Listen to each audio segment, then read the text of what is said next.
Vamos falar sobre finais satisfatórios. Não é esse tipo de final. Estou a falar do final de Avengers Endgame, provavelmente o maior evento cinematográfico de memória recente. Endgame não foi simplesmente só mais um filme, foi um culminar de 23 filmes, começando em 2008 com o lançamento do primeiro Iron Man, cuidadosamente planeado ao longo dos anos, onde todos os filmes se conectavam uns aos outros, entregavam na maior parte das vezes excelentes doses de ação, um equilíbrio perfeito entre seriedade e humor, atuações cativantes, personagens com história bem aprofundada e desenvolvida que conectou com os fãs de uma forma emocional tão intensa que as pessoas realmente se começaram a importar com o que viam. Avengers!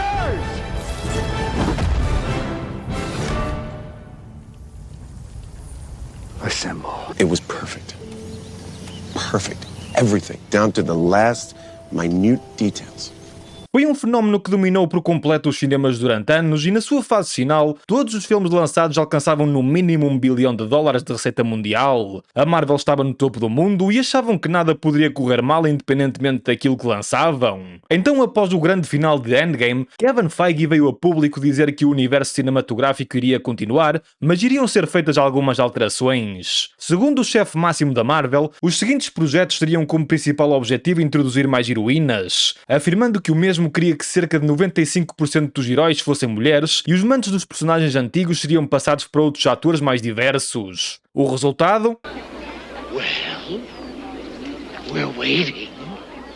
Bem, foi tão bom como aquilo que já sabemos. Para começar, a Marvel optou pela fórmula de quantidade acima de qualidade e começou a despejar filmes e séries como se não houvesse amanhã, e todas essas mídias foram cada uma pior que a outra. Fuck. Inicialmente as coisas não pareciam tão más com o lançamento de WandaVision. A série começou prometedora, com uma premissa interessante, um estilo de direção diferente, com uma estética inspirada nos anos 60, 70 e 80, que iriam explorar como Wanda estaria a lidar com a sua depressão após perder toda a gente que amava. Mas tudo isso foi pelo cano abaixo à medida que a série foi continuando e nos tentou convencer que alguém que torna uma cidade refém, aterroriza os seus cidadãos e ameaça a segurança nacional, era afinal uma heroína só porque ela se apercebeu que tudo o que ela estava a fazer era errado. They'll never know what you sacrificed for them. Right. Desde então, a Marvel continuou o seu caminho em direção à lacração e apelo às míticas audiências modernas, onde tudo o que punha cá para fora era só mais uma forma de humilhar personagens adorados e arranjar formas cada vez mais criativas de insultar os fãs, e quando toda a gente mostrava o seu desagrado, a resposta era sempre que o problema era da audiência e não do conteúdo. It's a bold strategy, Cotton. Let's see if it pays off for him. Doutor Estranho e o Multiverso da Loucura continuou esse caminho de autodestruição. Era um filme que prometeu mundos e fundos. O adorado Sam Raimi teria sido escolhido para dirigir o filme, que afirmou que iria ser o primeiro filme de terror da Marvel, uma especialidade por parte de Raimi, que também já tinha experiência em filmes de super-heróis com a trilogia Spider-Man de Tobey Maguire. O grande problema foi que o Doutor Estranho acabou reduzido para um personagem secundário no seu próprio filme, que estaria à mercê da rapariga multiversal que é a chave para tudo, que estaria a ser caçada pela Scarlet Witch, tão ridiculamente poderosa que acabou com os Illuminati sem algum esforço, tudo porque ela queria substituir uma versão multiversal sua que conseguiu formar família. E no final, ainda assim a Marvel quis nos convencer que ela era uma vilã mal interpretada e que sempre foi a heroína no final de tudo. Esta tribo pseudo-feminista iria continuar o seu reinado de terror durante muito tempo, e a Marvel provou isso com o lançamento de She-Hulk no Disney+, um projeto sem algum tipo de liderança ou conexão com o resto do universo, que segundo as argumentistas que nunca teriam ouvido falar da personagem em questão, teriam como objetivo contar a história da personagem durante a sua vida cotidiana. What happens on a regular Tuesday when you just have to do laundry? That's really kind of the slice of life that this show kind of explores.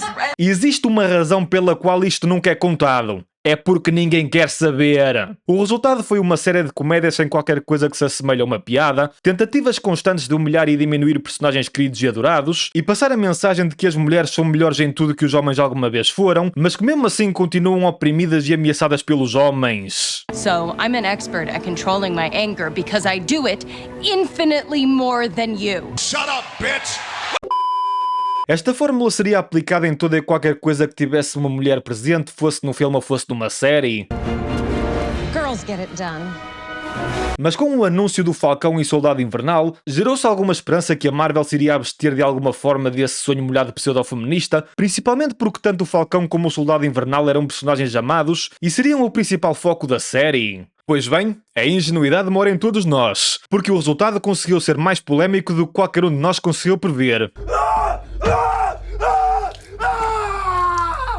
A série via racismo e discriminação em literalmente tudo o que era dito ou feito, o manto do Capitão América ficou reduzido simplesmente a uma fatiota e um escudo, a constante tentativa de justificar atos terroristas afirmando que havia razões plausíveis para o fazer, que no final conseguiu fazer com que os fãs estivessem do lado de quem a série nos tentou convencer que era o vilão.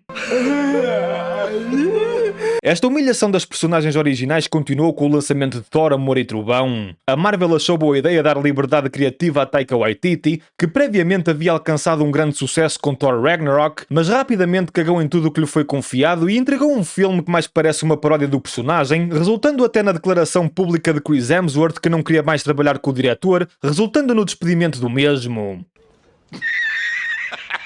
Avançando para o ano 2025, porque eu podia estar horas a falar destas cagadas lançadas pela Marvel, mas eu nem sei se vou viver tanto tempo, e temos o lançamento de Capitão América Brave New World, um filme com o Capitão América sem o Capitão América, que aborda os temas introduzidos em Eternals sem os Eternals, com vilões icónicos do Hulk mas sem o Hulk, sendo também uma continuação ao filme 2008 Incrível Hulk, que tentou ser vendido como uma nova versão do Capitão América Soldado Invernal, mas que se revelou um filme confuso, preguiçoso, refilmado mais vezes do que devia ter sido e levando o custo total da produção para quase 400 milhões de dólares, não respeitando qualquer coisa que se assemelhe à lógica ou simples respeito pela física. Este foi provavelmente o ponto final na paciência dos fãs, que nem se deram ao trabalho de ver os Thunderbolts ou o Quarteto Fantástico por mais razoáveis que tivessem sido. Mas, ó senhor doutor, ainda houve filmes que tiveram sucesso no meio destes todos, certo? Oh, peço desculpa, estás a falar de Spider-Man No Way Home? Um filme produzido pela Sony que dependeu de nostalgia forçada para esconder um roteiro fraco e previsível para gerar lucro? Eu juro por tudo que ainda não sei como é que esse filme conseguiu enganar toda a gente, porque eu te garanto, não foi bom. E se quiseres que eu faça uma análise dessa merda, eu terei todo o gosto em fazê-lo. Ou então estás a falar de Deadpool e Wolverine, mais um filme com um roteiro fraco que conseguiu entreter o público por causa da sua nostalgia, e o facto do filme ter uma classificação para mais de 18 anos? O único filme de jeito que foi lançado foi mesmo o Guardiões da Galáxia 3 e mesmo assim foi no máximo aceitável. 2025 foi o último prego no caixão da Marvel porque pela primeira vez em muitos anos havia perdido a batalha das bilheteiras com a DC com o lançamento de Superman por James Gunn e aperceberam-se da pior maneira de que algo tinha que mudar. Desde Endgame que a Marvel tentou mas falhou constantemente em entregar filmes ou séries cativantes. Principalmente porque todos eles escondiam mensagens de apelo a um público moderno minoritário, onde tudo que era abordado eram mensagens políticas de identidade, apelos a regimes comunistas e socialistas e lacração infinita forçada pela nossa goela abaixo como se estivéssemos numa sessão de doutrinação. Coloca uma mulher lésbica! E o grande resultado disso tudo foi provavelmente a melhor lição de moral que a Marvel podia ter tido, porque quando o teu objetivo é um público minoritário, o teu resultado também vai ser minoritário. Então, dito isto tudo, a Marvel admitiu que estava errada e precisava de uma solução, mas precisava dela já. Mas este processo tornou-se mais complicado do que era esperado, porque durante anos que a Marvel navegou sem rumo e sem alguma conexão entre filmes, para realmente recriar os clímax outrora atingidos com os filmes dos Vingadores, e com o despedimento de Jonathan Majors, o filme Vingadores A Dinastia Kang ficou em águas de bacalhau. Sem ideias criativas e em modo de desespero total, a Marvel virou-se para a única coisa que os podia salvar, a nostalgia. Vingadores A Dinastia Kang foi alterado para Vingadores Doomsday e o objetivo principal foi trazer toda a gente de volta. E com toda a gente eu quero mesmo dizer toda a gente. Desde Chris Evans, Patrick Stewart, Ian McKellen e todos os outros atores de X-Men e até o regresso de Robert Downey Jr. Provavelmente na jogada mais desesperada de todas e escalá-lo como Doutor Destino porque, claro que teriam que arranjar uma maneira de o trazer de volta já que o Homem de Ferro foi desta para melhor. Tudo muito giro e tal. Então após isto, estaria na altura de fazer a primeira revelação para captar a atenção dos fãs. E essa revelação veio na forma de uma stream de 5 horas, onde a única coisa que mostraram foi uma carrada de cadeiras com o nome dos atores que estariam em Avengers Doomsday. Really? Este teaser ou stream, ou lá como lhe queiram chamar, só provou mais uma vez o desespero total da Marvel, onde a única mensagem que passavam era "Olha quem nós trouxemos de volta", provando mais uma vez que a única coisa que resta à Marvel é a nostalgia e a fama dos personagens antigos e os seus respectivos interpretadores. Avançando para a frente há algum tempo e temos o lançamento dos teasers em si, e eu não pude deixar de reparar em algumas coisas interessantes. Steve Rogers com aquilo que parece ser um filho seu e possivelmente a respeitar o conceito de família tradicional, Thor a rezar a Odin e a deixar aquela patetice toda e a parecer mais sério, os X-Men que parecem estar a juntar forças com Magneto apelando à união de todos, o rei do Wakanda M'Baku a cumprimentar Ben Grimm e não Reed Richards ou Sue Storm. Será impressão minha? Ou será que a Marvel cresceu e superou toda a merda que nos tentou forçar a acreditar e está finalmente a querer contar uma história que a maioria se poderá relacionar? Eu vou ser muito honesto, inicialmente eu não estava com muita expectativa em relação a isto, mas está-me a parecer convincente.